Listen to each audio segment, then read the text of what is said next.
त्रेता युग के उस नदी के बारे में आज आपको बताएंगे, जिसके बारे में हिंदुस्तान में रहने वाले 110 करोड़ सनातनियों में से गिने चुने कुछ सनातनी होंगे जो बड़े बड़े विद्वान होंगे, उन्हीं को पता होगा। हालांकि ये नदी अभी इस वक्त अयोध्या में मौजूद है और ये त्रेता युग से ही ये नदी का मान्यता कुछ इस तरह से है, जिस तरह से आपको बताएंगे तो आप भी इस नदी के बारे में जानकर हैरान हो जाएंगे। यहाँ पे जितने लोग दिखाई दे रहे हैं, इस सारे लोगों में किसी किसी को इस नदी के बारे में, इस नदी के विशेषताओं के बारे में पता होगा या किसी को पता भी नहीं होगा। लोग यहाँ पे आते हैं, नहाते हैं, चले जाते हैं, लेकिन इस नदी के विशेषताओं के बारे में बताएंगे कि कैसे इसी नदी में प्रभु श्री राम स्नान करते थे और इसी नदी से होकर के प्रभु श्री राम, हमने जब गूगल पे सर्च किया इसके बारे में तो फिर इस नदी की विशेषता इस तरह बताई गई कि राम पैरी सूर्य नदी के किनारे बसी घाटों में से एक नदी। कहते हैं कि श्री राम, ये इस नदी का नाम है राम पैरी नदी और ये राम पैरी जो है कि सरयू नदी से होकर के बहती है और इधर से सरयू नदी से निकलती है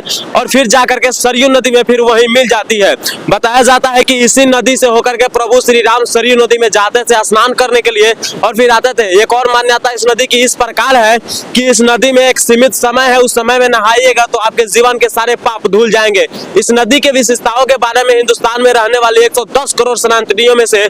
गिने चुने कुछ ऐसे सनातनी होंगे या फिर कुछ ऐसे संत होंगे जिनको पता होगा। हालांकि अभी हम इस वक्त मौजूद है अयोध्या में, जहां पे भव्य तरीके से राम मंदिर का निर्माण किया जा रहा है और 22 जनवरी को रामलला का प्राण प्रतिष्ठा होने वाला है। और उस वक्त जब हम यहाँ पे आए तो फिर इस नदी के बारे में हमें पता चला, फिर हम इस नदी पे आए और हमने सोचा कि आप लोग इस नदी के बारे में पता है और इस नदी के विशेषताओं के बारे में पता है। हालांकि ये बताया जाता है कि त्रेता युग में जब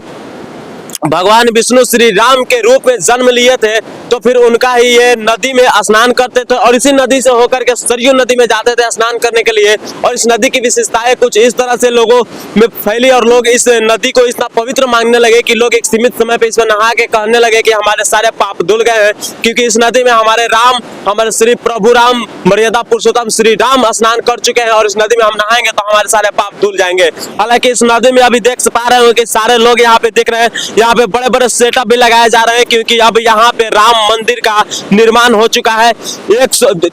992 पिल्लर वाले और 44 दरवाजे वाले राम मंदिर का निर्माण हो गया है और यहीं पे 22 जनवरी को